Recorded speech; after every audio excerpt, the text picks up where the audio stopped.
Well, thank you for this opening. We have now the pleasure to see Professor Andrea Halpern from Bucknell University, USA.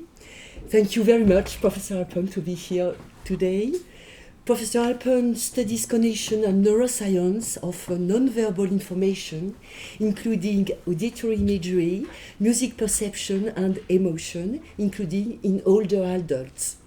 She has received grants from the US National Science Foundation and Grammy Foundation and served as president of the Society for Music Perception and Cognition.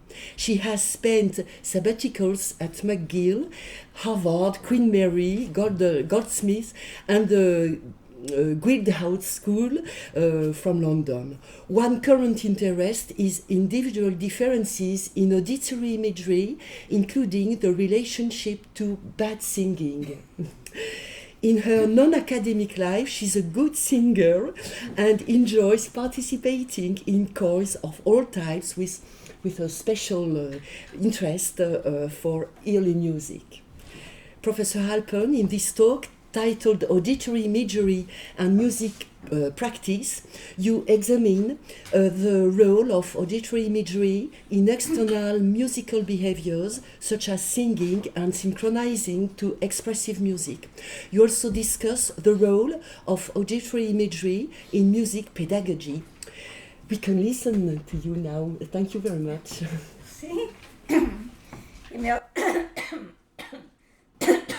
Merci pour l'invitation.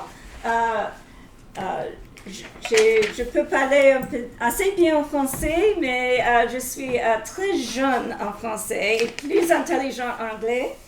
Je voudrais présenter mes travaux en anglais, et si c'est possible. Et je commence avec Auditory Imagery and Musical Practice. So, we are all used to thinking about music as being out there, external music. We listen to an orchestra, we listen to a band, we listen to a chorus, you may even listen to me. That is me, when I was singing in London. So we're all quite used to that concept, but one of the things that I'm very interested in is internal music, or what I call auditory imagery. So I have some audience participation. I would like you to participate now, if you would please, by just thinking of any tune you like in your head. Please do not sing. How many have a tune in your head? Mélodie dans le cerveau. Okay, excellent. So we can generate these tunes. We can also consult our imagined music and work with it. So for instance, I have a special example for a French audience. Do you know this song? Sur le pont d'Avignon. Please, we're not doing singing, so just think of it. C'est bon? Okay, now please answer for me if the note on on is higher or lower than the note on sur. Is it higher or lower? How many people say higher? Lower? Oh, very good. Yes, it is higher. But you weren't singing. There was no external music. You were doing that inside your head, were you not? And that made sense. Okay, so we can consult our image and we can even manipulate it. So for instance, I could ask you, I won't ask you now, to think of Sur le pont d'Avignon backwards and answer questions. I have done this. I know people get angry at me, but no, once you get used to it, it is sort of fun. I can have you hear a phrase, mentally reverse it, and then ask, is the next phrase an exact reversal? Because what I do is put a wrong note in Sur le pont d'Avignon reverse. Now, let's see how people do with this. Here are two examples from my prior research with musicians and one with non-musicians. The musicians got longer phrases, and they were also lying in the fMRI scanner, so it was challenging. But they were selected for ability to do this. In this study, it was non-musicians, shorter phrases. Let's see how they did. Here's my musicians. They had to do a mental transposition task. Here's the reversal. It wasn't bad. They were 80% correct with some difference. Here's my non-musicians. Now, this was harder for my non-musicians, but you can see here in my reversal, here upper is better, here upper is worse. Sorry, it's error rate. You can see that although it was difficult, they were actually above chance. It's difficult for non-musicians, but they could do it. Particularly some non-musicians could do this rather well.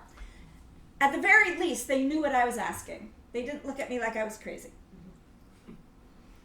So why is this relevant to music practice?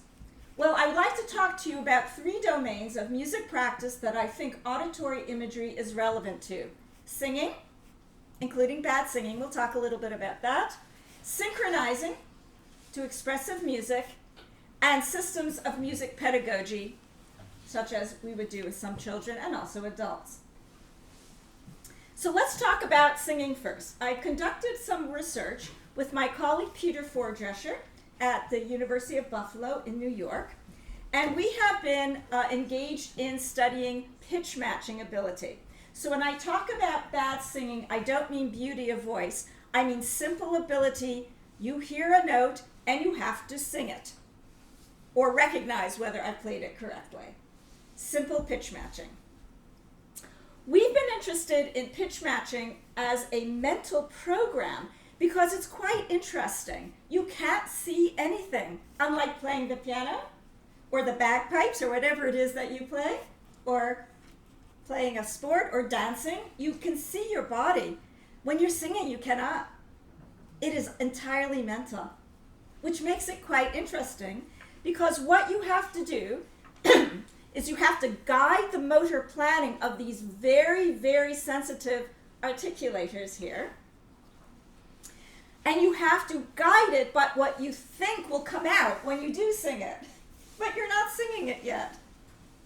If you don't plan, it's too late. Do you all know what I'm talking about? Have any of you ever sung a wrong note? I have.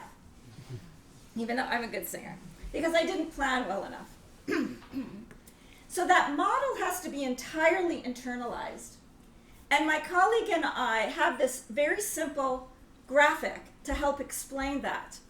That if you want to sing a particular pitch, you have to have an internal model, what's called an inverse model, that we think it partly is constituted by your imagery of the note you need to produce. That has to guide the planning in the brain to control your articulators, the larynx, and some other parts of the body. There's a feedback because if it's wrong, you need to error correct right away. And even if you've never produced a wrong note, have you ever been next to somebody who's producing the wrong note? Do you know what I mean? Yes. And that is a continuous plan. So we are interrogating this part of the model. We think having a good auditory image partly is responsible for good or not good pitch matching. Does that make sense? Yeah? Okay. So poor vocal imitators might have ineffective auditory imagery. So let us, though, see how we can measure auditory imagery. I have a scale that I have created along with some students called the Bucknell Auditory Imagery Scale, or the BASE. Please do not call it the bias. Some people mix it up. And it's a self-report scale that has verbal, musical, and environmental items. 2 subscales, vividness. You have to rate on a 1 to 7 scale how vivid your image is of certain scenarios. Here's the beginning of Happy Birthday. Imagine it on a trumpet. Isn't that nice? Do you like it on a trumpet? So you would give a 1 to 7. I also have a control scale where you have to manipulate sound and rate how well you do it.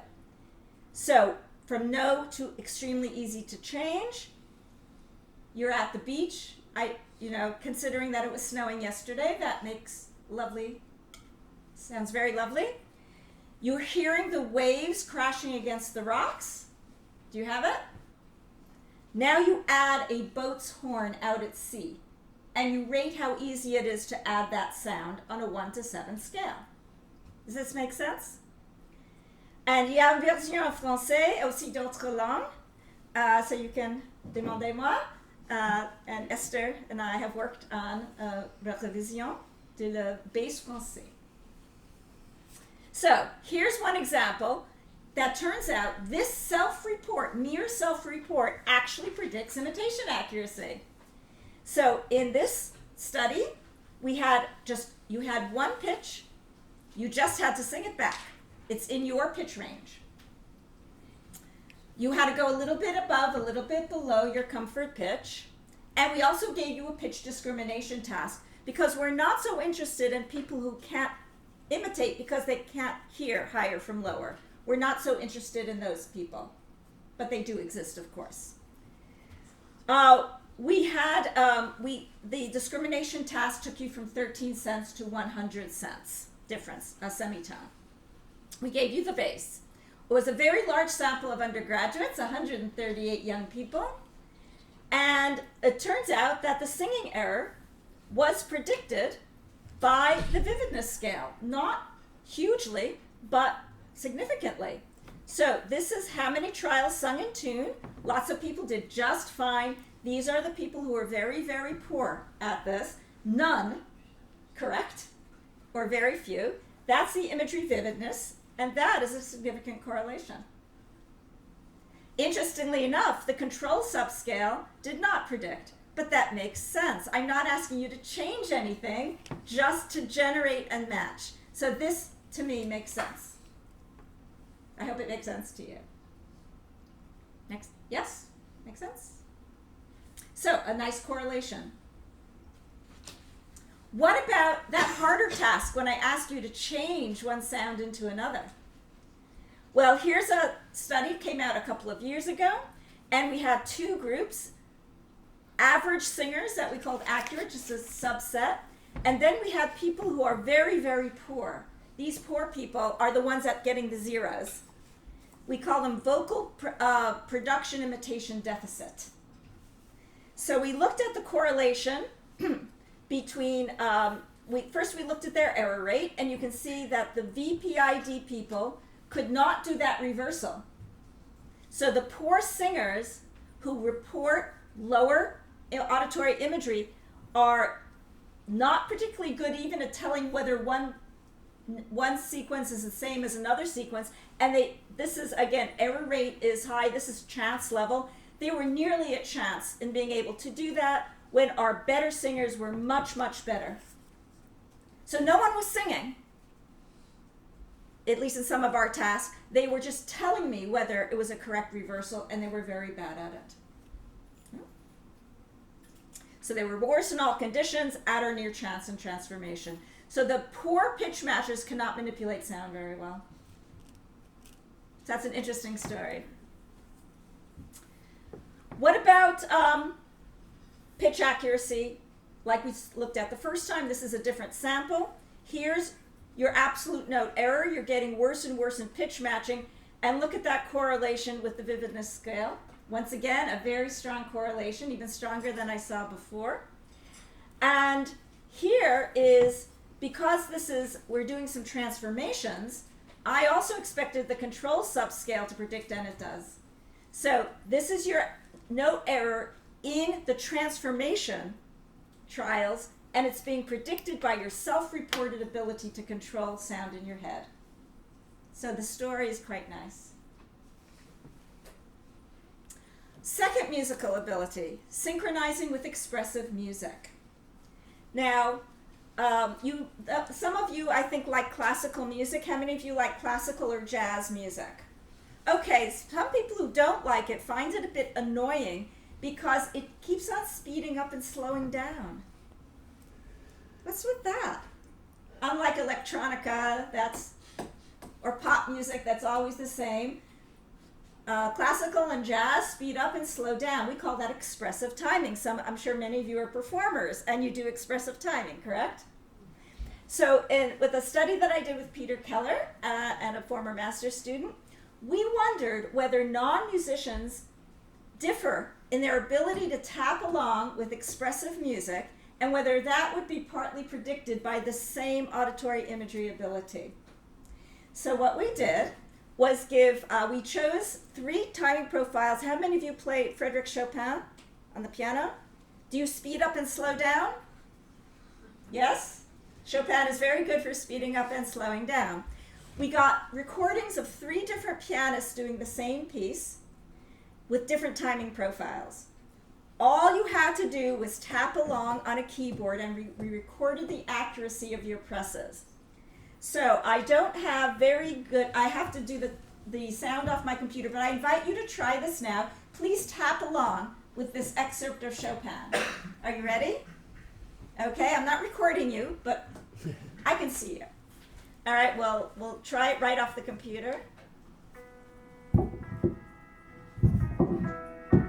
Tap.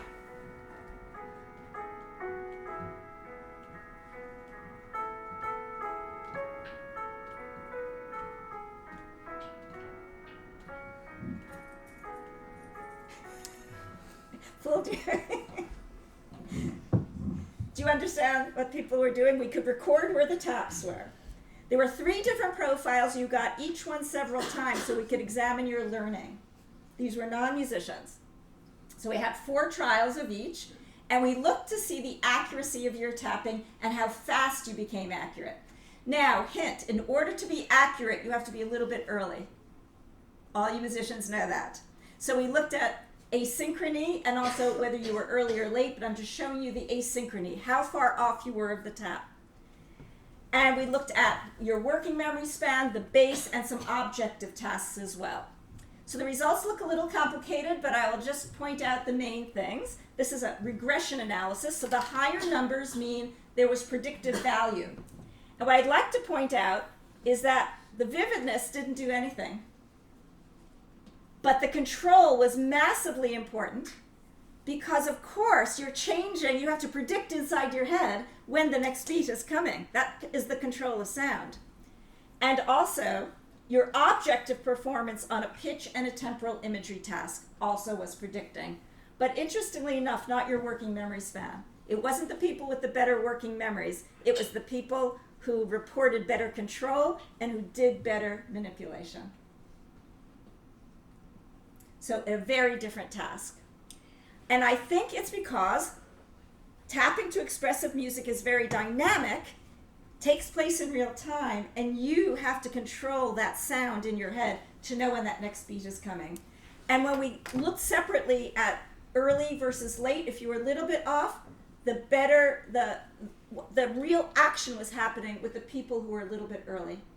That was predicting very well the slightly ahead of the beat people, which again, if you are a performer, you know you have to be slightly ahead of the beat, yes?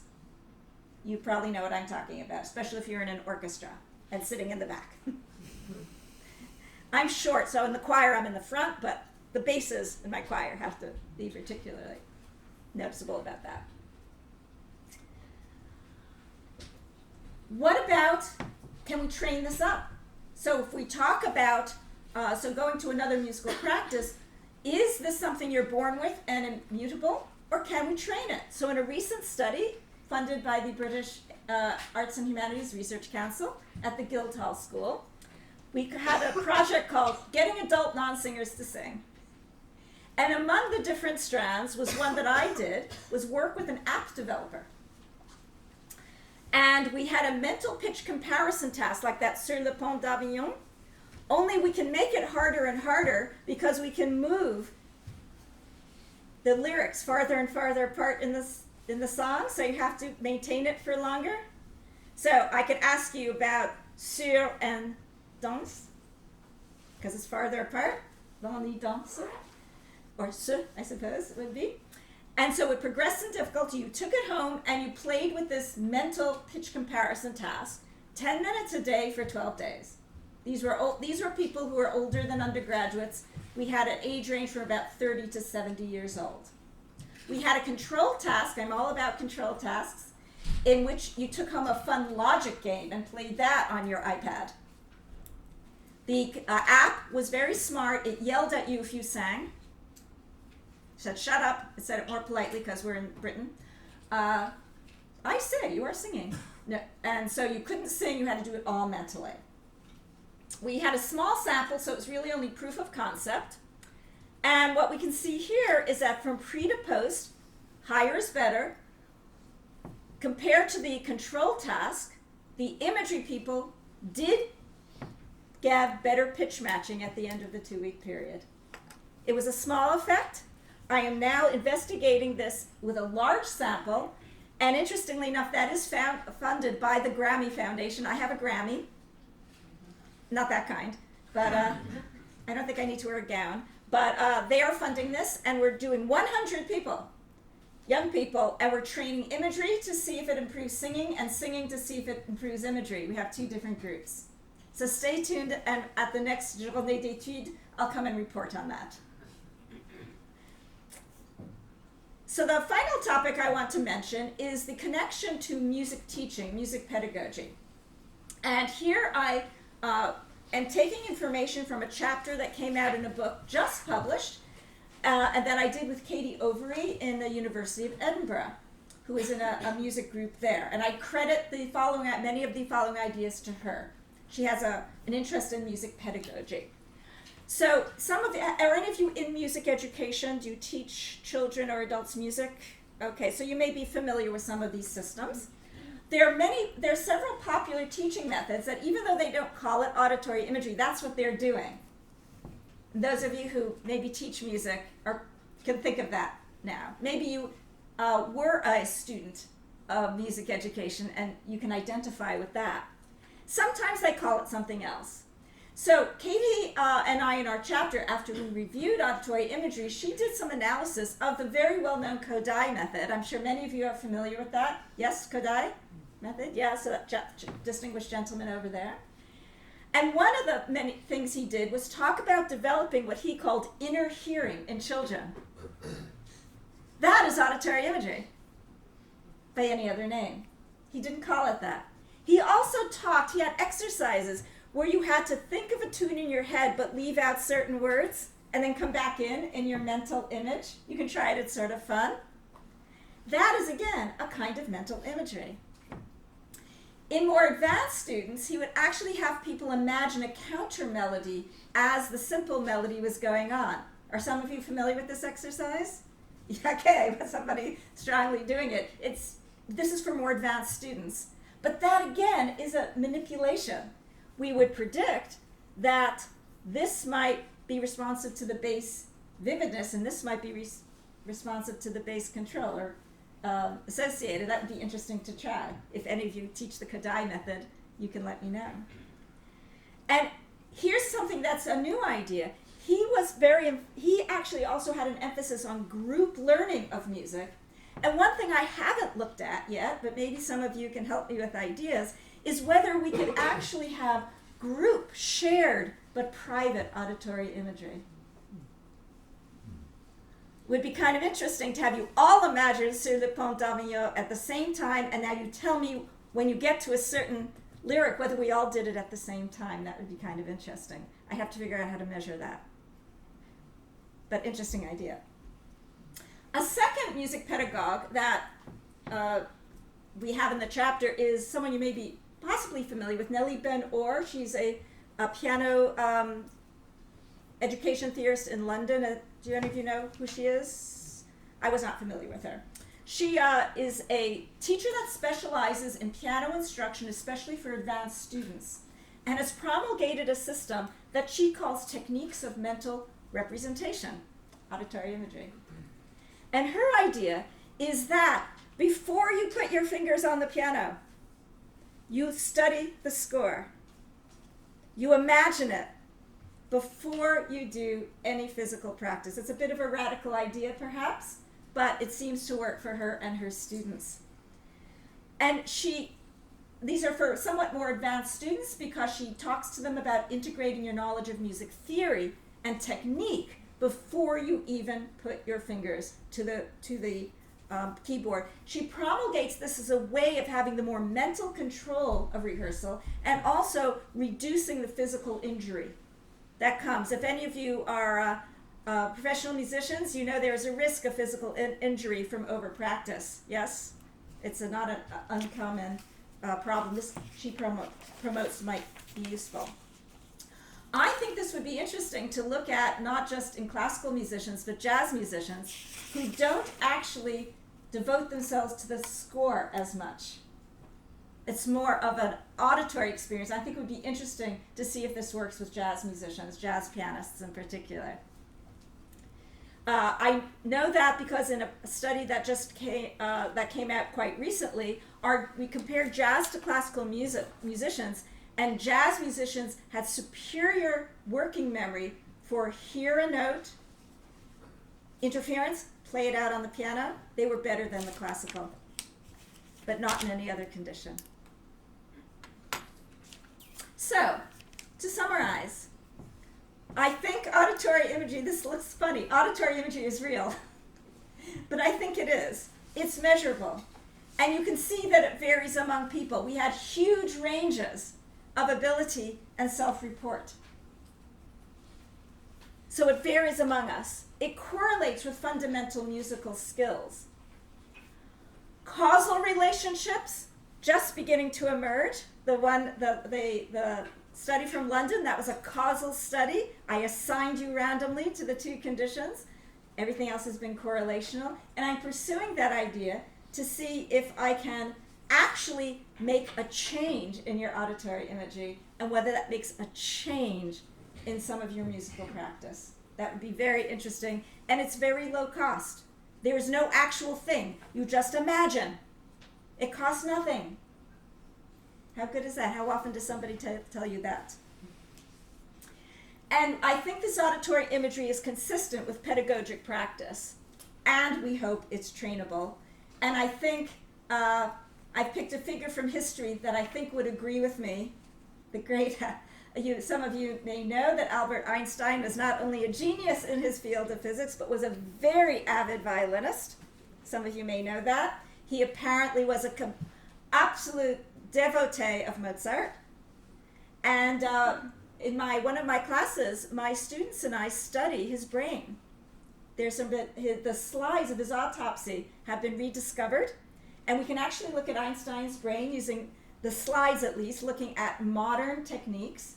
And like many violinists, he had an enlarged motor area corresponding to the left hand. So in some ways, he was Einstein, but in some ways, he was a musician, as by his brain. So I hope he would be interested in this. So I'd like to, Janelle, see my undergraduate research assistants at my University Bucknell and University of Buffalo, my funders, the National Science Foundation and the AHRC, and to you for imagining. So that's my email, and I think, do we have time for a few questions? Yes, thank you very much.